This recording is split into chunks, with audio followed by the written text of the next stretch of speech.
Hey guys, how you doing?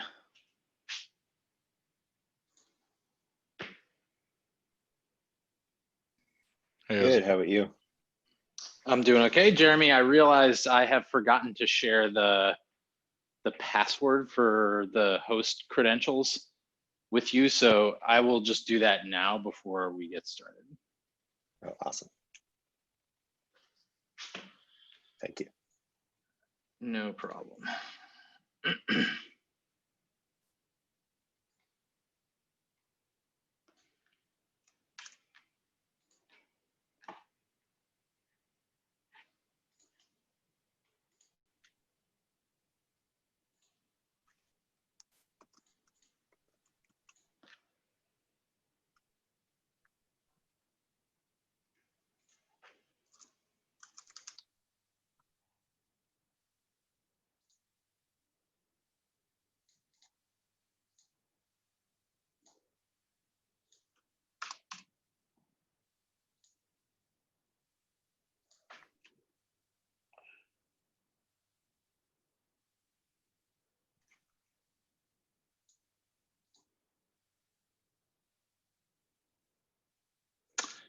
You have to log in, Jeremy, before I'll be able to share it with you. Like you have to log into your LastPass account once before you're able to receive shares. Okay, logging in now. Okay. Let me try it again. Okay, yeah, I'm in. So hopefully.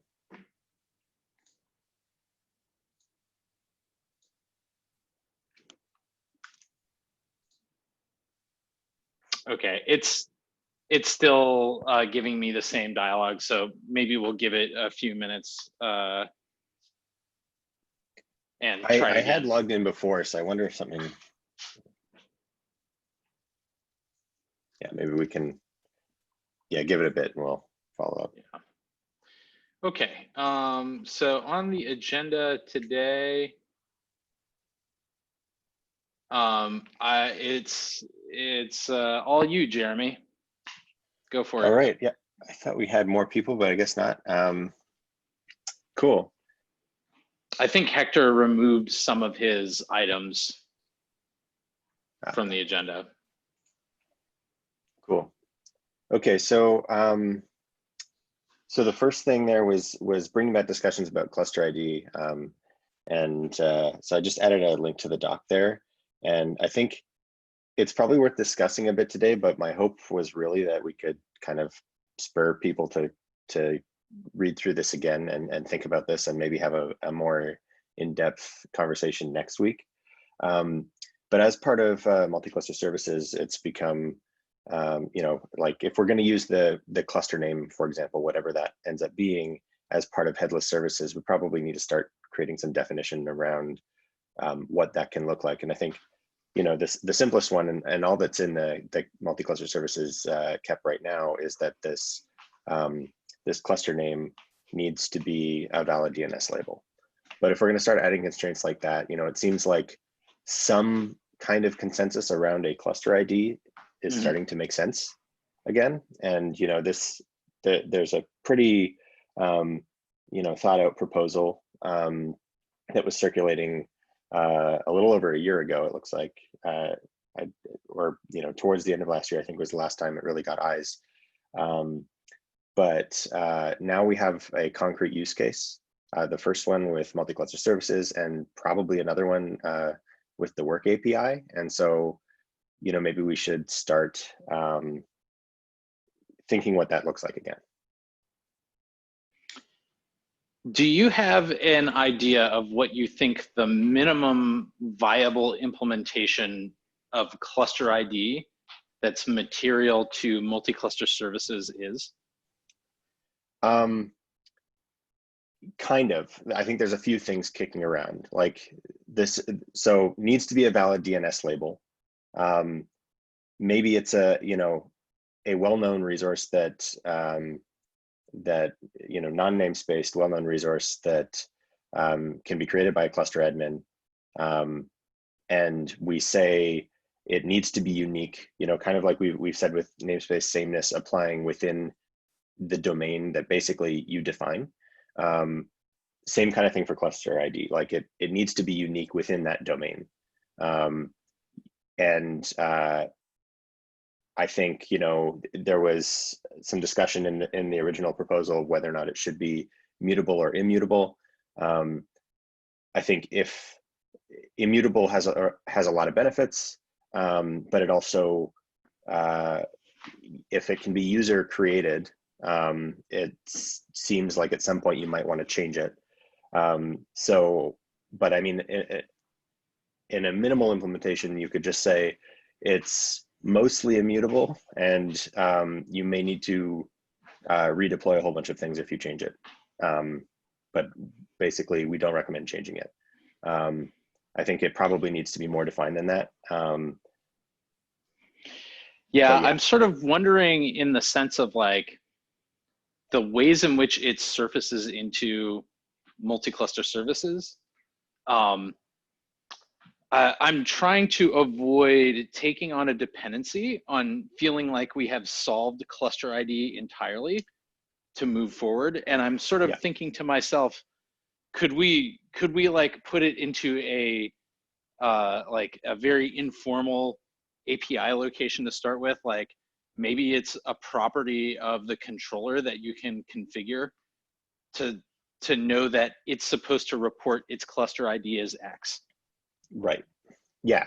And so I think with the MCS KEP, that's kind of where it's headed now. Like, let's not block on defining cluster ID. I mean, all the MCS KEP says is that the implementation needs to assign each cluster some ID that is a valid DNS label. Mm-hmm. And that, from the MCS standpoint, that seems like enough. But if we're going to start using, I mean, the work API is you know, a new discussion that we've been having too, but if that's going to have its own ID, maybe it makes sense to start thinking about how they can consolidate. But I don't think we need to necessarily block the MCS API on deciding what that looks like.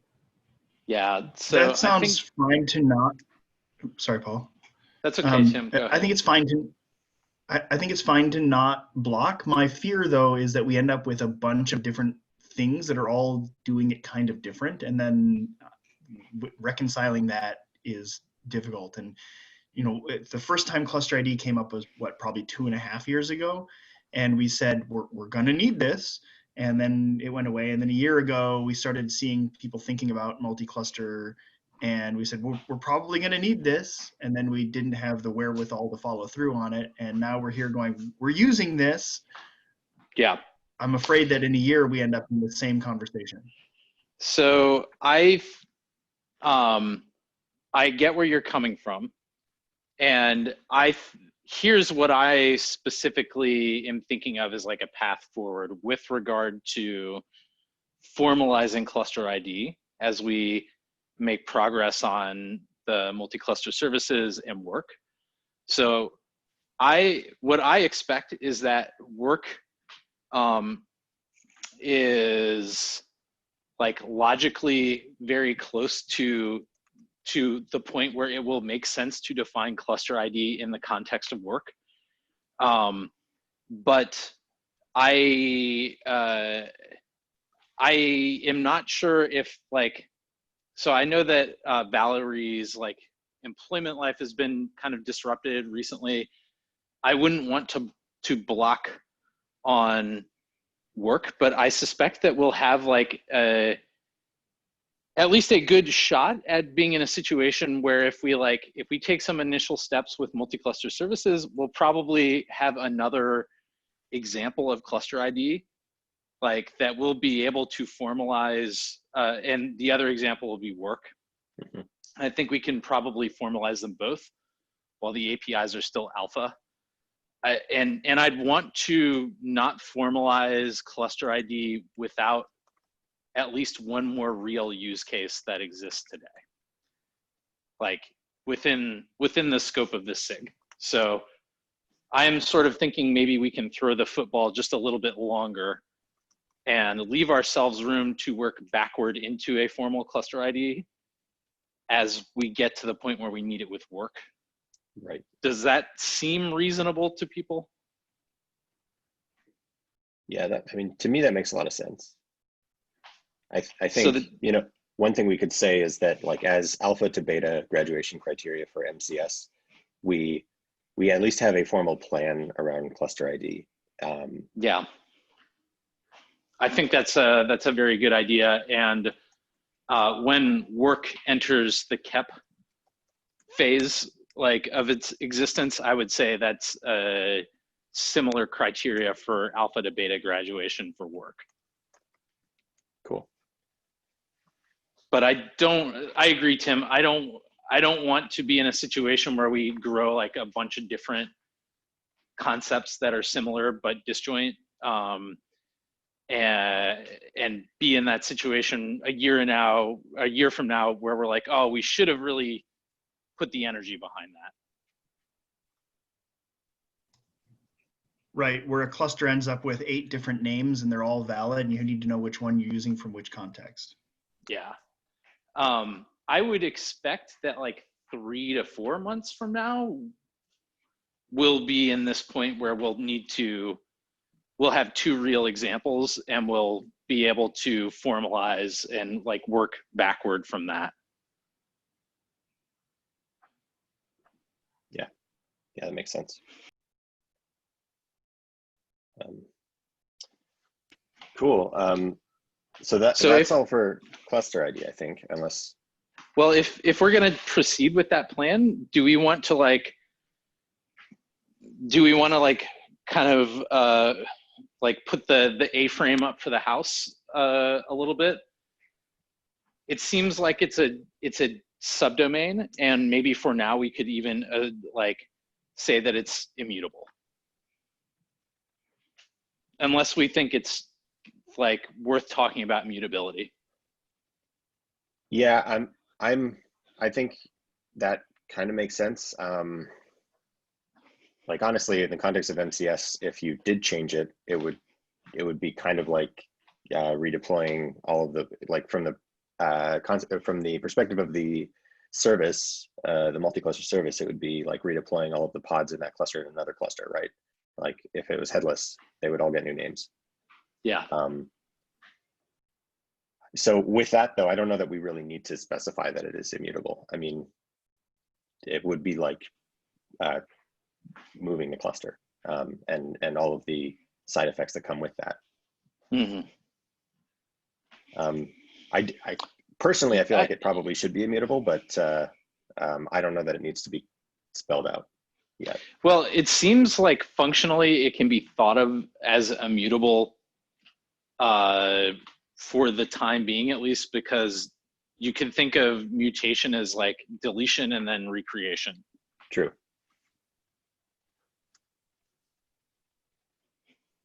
True. And yeah, actually, that might be a good way to describe it. So just say that mutation is equivalent in general to deletion and creation. Otherwise, you know, again, I don't want to dig too much into what this future could look like, but if you can actually change it, then every consumer needs to be aware of that ability, right? Mm-hmm. Okay, so maybe we can move on then, if we think that's enough framing on that. Okay, cool.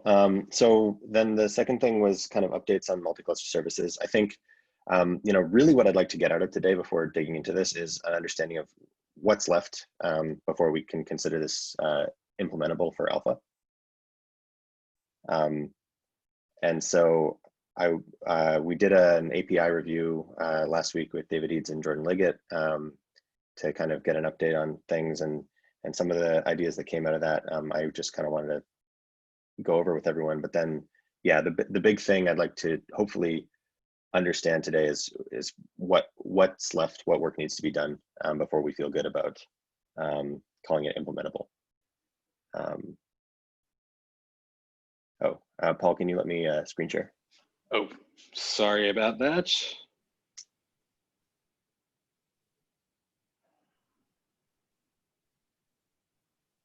Okay, it's turned on. Perfect, thank you. Cool. So I think the first thing that kind of came up out of some comments on the PR and the API review as well was the idea of can a service be selectively imported into some subset of clusters? And this has been coming up a few times and hasn't been addressed yet. And so I think we want to make sure that namespace sameness still holds. And if the namespace exists, so does the service. But I don't think we necessarily need to require that the namespace exists in every cluster. So if a cluster didn't have a namespace, it wouldn't import the service. If it did have a namespace, it would. Does that kind of make sense? I think that was some of the idea that came out of, Vishal, I think, mentioned something similar. And it seems to fit with the namespace sameness principle that we've been talking about.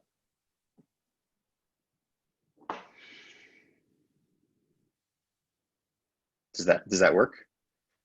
Concerns? Sorry, I'm reading and thinking. I'm not exactly sure what you're asking about. Does it work? Does it make sense? So basically, because so far we've always talked about, every cluster in your supercluster would import the service. But if there was a namespace that I didn't want in a cluster in my supercluster at all, then it seems like that would be an acceptable situation, and then the service wouldn't be imported. Meaning you have a cluster in the supercluster that the namespace shouldn't exist in? Right. Like if we're saying that namespaces are owned by the same owner everywhere, it does seem reasonable that certain owners and teams are not allowed in certain clusters. Mm-hmm. And in that case, then nothing in that namespace would exist, but that's kind of the level of granularity. Like, I don't think we want to go further and say, like, you can selectively import a given service, because that starts breaking the namespace sameness where the namespace is treated the same everywhere. But at the same time, it seems reasonable to disallow. I was sort of wondering if what was being considered as like a selector type field. And it sounds like that's not the case. Right. Yeah. So instead, it's basically saying, like, if namespace foo exists in a cluster and there is a service in your supercluster that's been exported for namespace foo, then it will be imported into namespace foo. If namespace foo does not exist, like, the implementation is not necessarily expected to create it. And then so we just wouldn't import that service if the namespace isn't there. Emphasis on implementation and not necessarily required, right? So it would be valid implementation to say, I'm going to go make the namespace in all of your clusters, or all the clusters with the selector, and import into all of those. But it would also be valid implementation to say, you create the namespaces and I will just use them if they exist, right? Exactly. So I'm maybe confusing myself. In my mental model, like, I have to make a service import if I want to import the service. But I'm hearing more of like something is orchestrating that and automatically creating it if the namespace exists. And I wonder if I'm just like, do I have the wrong thing in my head? Yeah, so the latter is more what we've been thinking about with the proposal in general. There's two directions here, yeah. Right? There's, I want to export my service to be part of the whole. Mm-hmm. And there's I want to consume services potentially from other clusters. I want to consume multi-cluster services. In order to consume them, the namespace has to exist, but the controller is the thing that creates the import. Okay.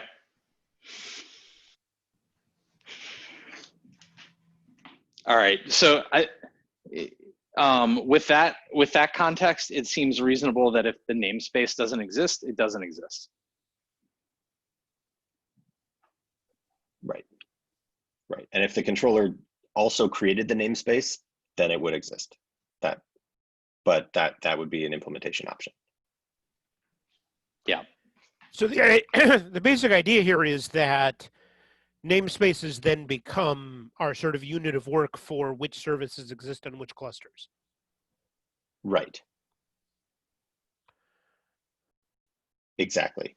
And one of the benefits there is that if you had a couple services, for example, exported in a given namespace, and you move to a different cluster and the namespace exists, sticking with the idea of namespace sameness, the same services would be imported in all the clusters with that namespace. So you wouldn't need to think about, oh, did I remember to import this specific service for this cluster? It's just the namespaces are consistent everywhere.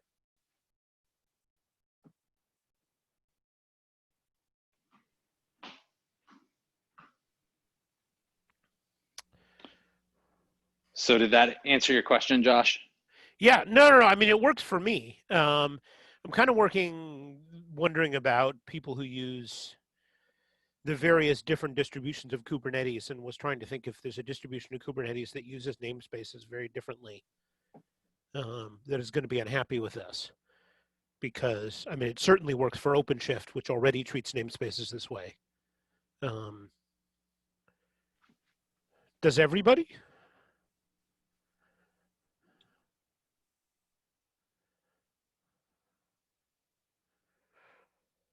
I don't know anybody who I can't doesn't. really think of any Yeah. counter examples. Yeah. Yeah.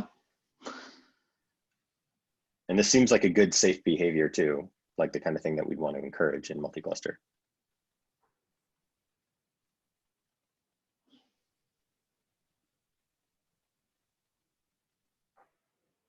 All right, any other thoughts there? I think we can probably move on. Awesome, that's great.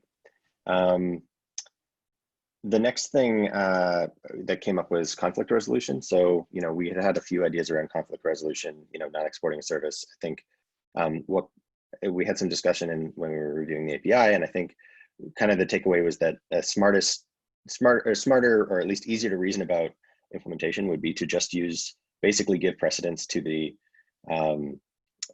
based on the service export creation timestamp. So the oldest service export breaks the tie. So if, for example, in the KEP, we talk about trying to merge, best effort merge on service ports when creating that multi-cluster service. But if there's a conflict, like let's say 2 ports with different ports have the same name, and we can't reconcile that, tie goes to the oldest service export. Same with session affinity, which may disagree between clusters, and headlessness. So instead of headless, we had first talked about if it's headless if all services are headless, but I think it makes sense to just have one model for conflict resolution. We can just say if there's any disagreement, then we'll create a new condition. We'll explain the conflict, and precedence will be given to the oldest export. Of course, this means that we're taking dependency on clock synchronization, which is probably going to lead to some pain points, but at least it's really easy to reason about. If you query all your clusters, you can see like a value which clearly dictates at least which one should be winning, and so easier to debug.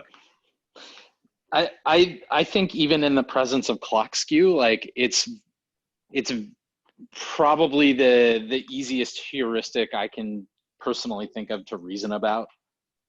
Right. If you're trying to understand, like, reason about why the controller favored X or Y versus another one that was conflicting, like my own personal opinion there.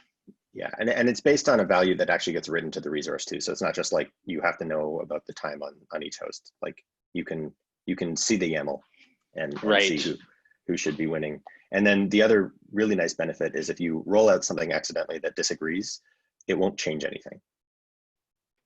Right. Like a new rollout will have a new service export, and it won't, nothing will change. So you'll get a conflict, but nothing will change on you.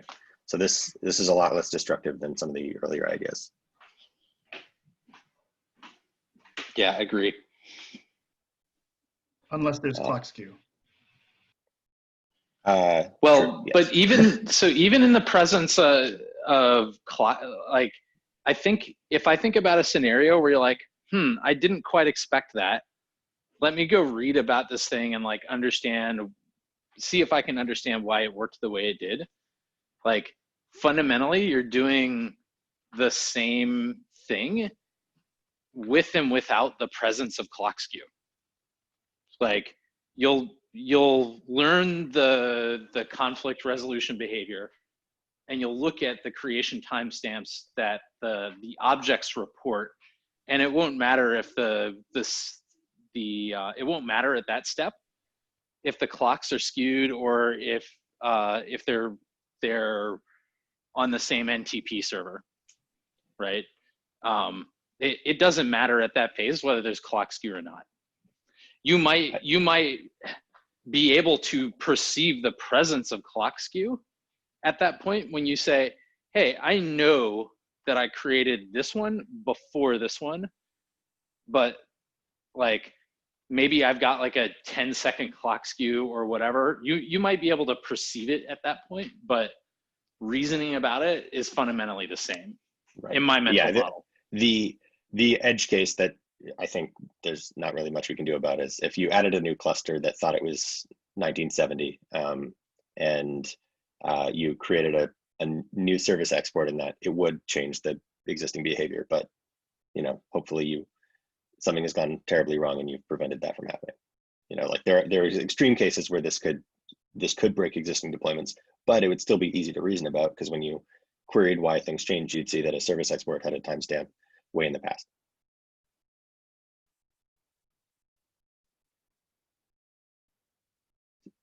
Cool. Awesome. So that seems non-controversial.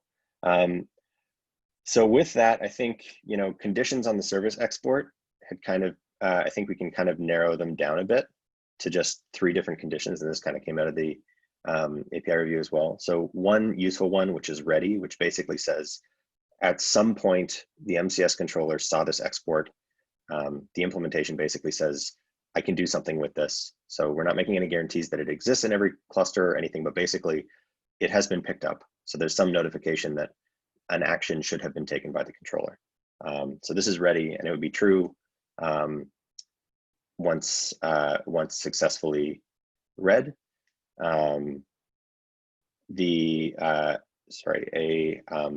Service export invalid condition, invalid service, which we would set when the service that you're trying to export is not exportable. So either it's a type external name, which we won't support, or the service actually doesn't exist. So you can immediately see what's going on there. And then conflict, which is the condition we'd use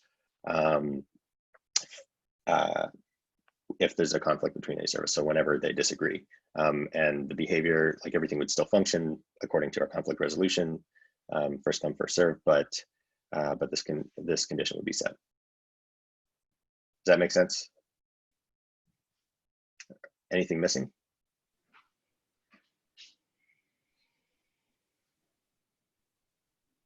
So one question, forgive me if you said this, but I don't think I heard it. When this happens, which service exports get the conflict condition? I think all of them need to. Because you don't know, kind of no matter where you're looking, you would want to know that something is wrong. So I agree they all need to, and I think it needs to be identified on each of them whether they are the one that introduced the conflict.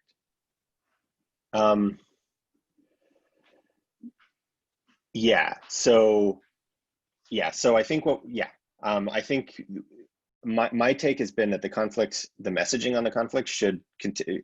I wrote out, the condition message should contain enough information to diagnose it. So put another way, like it should contain conflicting cluster IDs, and potentially which one the tie went to.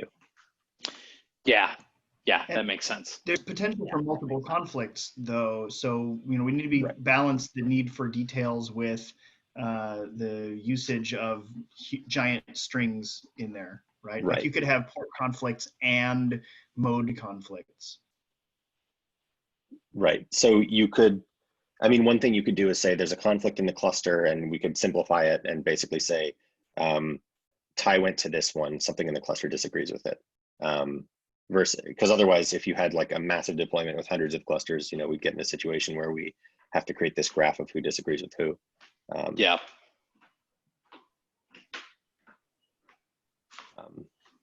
Cool. So I'll add that it should contain the ID of the cluster, the tie went to, basically. And then I wanted to go through the import, because there were a couple things here. So after some discussion around networking, I think it made sense to move, as session affinity was originally on the cluster status, and I think it makes sense to make it a top level parameter because it can't actually work in isolation. Like if you have, Kubeproxy can technically support this, but a lot of implementations potentially couldn't support different kinds of session affinity for different pods. And regardless, it's something that can't happen in isolation. Like if you import from one cluster endpoints that have sticky sessions and another cluster endpoints that don't, you get the flypaper effect, and traffic ends up on all of the ones with sticky sessions. It just doesn't make sense. And can we just back up to conflict really quick? Yeah. So like I'm realizing that my own thinking is very focused on situations where, say we have 10 clusters and they're cluster IP, and we add one that's headless. And so I guess we also should be sure that we're thinking about like, what happens if I have 10 clusters, service X is cluster IP in all of them, and I bring 5 new ones in that are all headless. Like, what will the conditions look like in that case? It's easy when it's like one, right? Right. So I think what we'd say is that, and maybe there's a number that disagree, but we could basically say conflict, headless, and tie went to the oldest cluster, and then maybe we can say n clusters, 5 clusters disagree.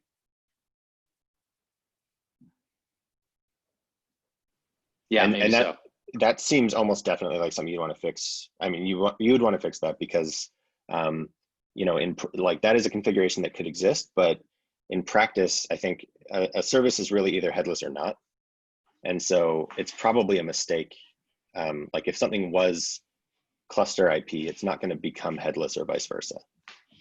So in a situation where you have like X number of clusters that have cluster IP and Y number of clusters that have headless, you're finding the oldest in each of those bags and comparing timestamps, right? Yeah, basically. Okay. Got it. So that way we can frame any like message in the conflict condition around like, these clusters have X service type, but they lost to this one, which was older than all of them that declared this service type. Yeah. So yeah, the so condition we could, isn't, sorry, I was going to say, it's not drastically different in either of like the cases that I was thinking of. Right. Yeah. So, and the specifics of that could be different. Maybe it's like 5 clusters have this service type and are conflicting with this one that has this service type, and then we can say, maybe the 5 clusters is like 2 cluster IDs and then 3 more or something like that, like something that can help you actually start figuring out where to look. But yeah, I don't know that we need to strongly define that, like how that message is, beyond saying that it should say probably the number of clusters that disagree and which one the tie went to. So you can look in, but yeah, there could be more information, but either way, I think, yeah, in that situation, it would be roughly the same message, whether there's 1 that disagrees or 10 that disagree. There's extreme cases where you have 1 cluster IP service, and then you add 10 more headless, and the one wins. We might want to think about bounding the length of the message. Yeah. And like some smart calculation of what the right text is, so that if it's like, it always fits into, I don't know, 120 characters or whatever, and like your available space dictates how many clusters you can see in there, versus like we just know that there were 200 of them, you know, sufficiently large number, right? Right. Yeah, I was thinking that like, since it will be the controller, like the implementation that actually sets that, like we should describe a best practice for that message. But I don't know that we, like, I was thinking we could probably avoid like actually creating a format. Yeah, I think maybe what we're identifying then as a principle is that like you shouldn't expect to read high fidelity information out of the message for that condition. Yeah, that I agree with. I'll write that out. And maybe then all we expect is to know who won and why. Okay. That's a lot easier to implement than like intelligently use the space that you have. Right. Yeah, exactly. So, okay. So I like that. Yeah. Who won and why, and don't expect any more, but you know, that's hopefully enough for you to start figuring out by looking at your clusters. Yeah. And you know, maybe who won and why and what the service type is, so that you can look at your cluster and know if it doesn't have that service type, that's in conflict. Cool. Yeah. Okay. I will add that as soon as we're done here today. Awesome. Okay. So then I guess the structure of service import, I think is key. So is another big thing to kind of talk out here. But yeah, basically thinking that the spec should be, you know, we kind of talked about this before, and there's, I think there might be some open questions here, but the spec would basically have all of the service information. And then, you know, really all that needs to be for now, at least, well, you know, the topology API is still being sorted out on the cluster in the status is basically the name of the clusters that we would use for headless services. I don't know that anything else really needs to be on status, but since we're expecting the controller to actually import all of this, there have been some questions raised. Should all of these spec fields actually be on status?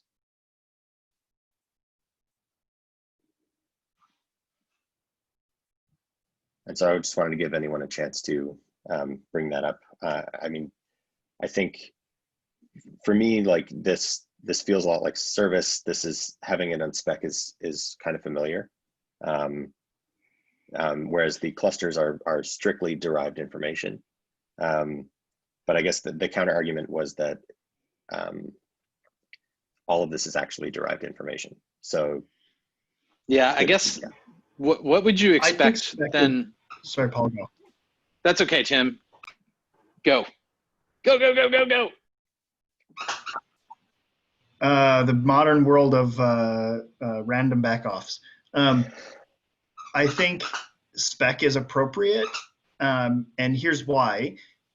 You could conceivably have different implementations that could actually be using status to update you is to the local status of import, which is different than what you wanted to import. In this case, it is spec. You're saying this is what you are importing. Right. Yeah, I agree. Yeah, and I was going to ask, like, so say that you like are rolling a change to the service, like the service that's being exported, and you're adding a new port. Like, would you expect to have to change the service import spec to see that new port? If you're rolling a change to a service that's been added in another cluster, well, the controller would update the spec with the new port. Okay, so the controller then is responsible for keeping the spec up to date. Right. And Bowie, are you here? Is Bowie here today? I know. I've seen him. Yeah, I'm here. Okay, because I know this is something that you had brought up specifically around the IP. Does this make sense to you? So I think Tim brought that up. I hope my audio is not messed up. Oh, we can hear you. Yeah, I have. So we talked a little bit about this at the API review. I have concerns that if you take an IP here and you expect kubeproxy to start capturing that IP address, that anybody who can create a service import who can create a service import spec specifically, can essentially capture any IP address, Right. which seems like a bad thing. It's not worse than other problems that service has, but I'm not sure that we should recreate the exact same problem. The difference here, though, is I don't think we expect normal cluster users to be creating service imports. That should be largely reserved for administrators sort of operation. So, Jordan sort of convinced me that that's probably okay. We need to be really clear that you should not give the owner of the namespace the ability to write to their own import specs. Right. Yeah, only the controller and cluster admin should actually be able to create service imports. So that said, I'm still chewing on whether we can make effectively IP be a reference to a cluster object that would be effectively the grant of the IP address. And the way I'm thinking about it here is literally the resource could be named the same as the IP address. So you wouldn't need to change an API like this. Like it could still be IP string, but the controller implementation or the kubeproxy could say, okay, let me go look for an IP address resource that is named this IP address. And if it points back to this service import, then you're okay, then I'll use it, right? So I think we can incrementally get better there. I don't have a solid plan yet. Right. Also, so that's the type of thing that we could solve for service and service import potentially together, because it's an issue in both places, although. Correct. Yeah. So that would Shouldn't be we hedge our one-to-one. bets though? Then put a shouldn't we hedge our bets instead of putting just a raw string there? Well, Tim's saying that the raw string could still be the reference because it would be named accordingly, right? Yeah, that's how I understood it. But I mean that the name of the object will be like 192.168.1.1. Yes. That's while most resources are named DNS style, not all of them are. And if you look at things like cluster roles, they have a weird naming that uses the system : whatever to make them more human friendly. So I think it's plausible that we could use that for this. I'm still hoping to come up with a more concrete plan before multi-cluster services goes GA, so that if we have to change it, then we could. But I'm trying to solve it without requiring changes here, so that we could apply the same pattern to things like external IPs in service. Bowie. So you can express an IPv6 address with the colon format, can't you? That would be a valid Kubernetes resource name, even if they're like colons that occur right after another. Yeah, we would have to normalize that. And so consumers who wanted to validate this would have to turn the sort of shortened v6 form into the sort of expanded v6 form, which has a whole lot of zero. Basically, 2 colons together means there's a bunch of zeros here, and you can use the rest of the address to figure out how many zeros that was. We would just want to expand that when you were doing the check, I think. Yeah, that makes sense. Cool. So then, is everyone good with this, at least for alpha?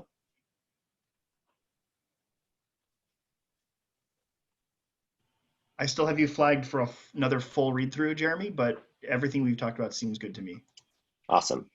I guess, so with that, what is left, do we think, before implementable, before we can get rolling on this?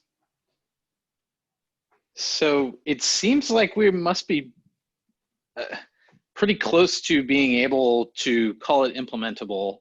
One of the, while we were doing this, I just made a note on your KEP, on the PR that mutates your KEP to,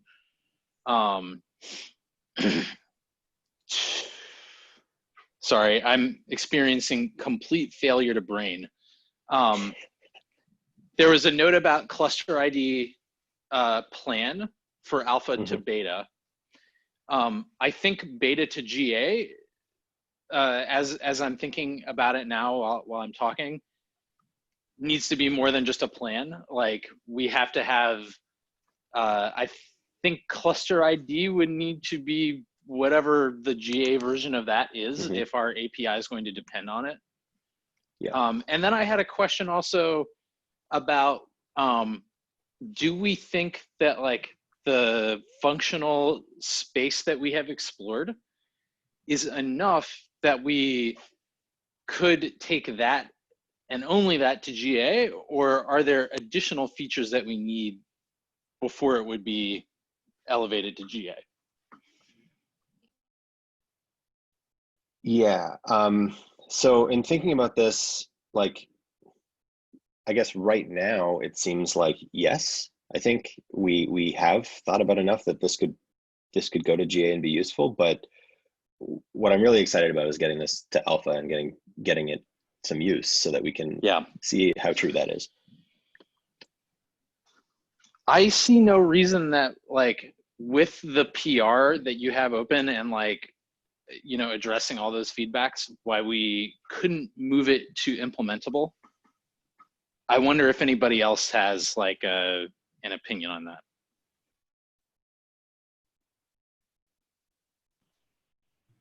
Keps are living documents, so we can always come back to it post alpha, but implementable for alpha seems appropriate. I don't know if I'm a reviewer. I think you are. Or I think you're the approver, Paul. You both are. Tim and Paul, you're both approvers. Okay, so it sounds like we're not hearing any reason not to call it implementable as we update your PR. So maybe you can just update that aspect of it in the PR too. Cool. Yeah, I'll update that with the comments from today, and I'll mark it implementable in the PR, and then we can get rolling with it. Cool. Also on that note, I updated my demo repo with a working in-tree CRD based kubeproxy build that if you use the multi-cluster services flag will actually enable this. So that aspect of it actually works as well. Awesome. All right, well, I think that we are at time for now. Thanks a lot for the presentation today, Jeremy. Yeah, absolutely. Thank you all. That was really great feedback. All righty, take care, everybody. See you next time. See ya.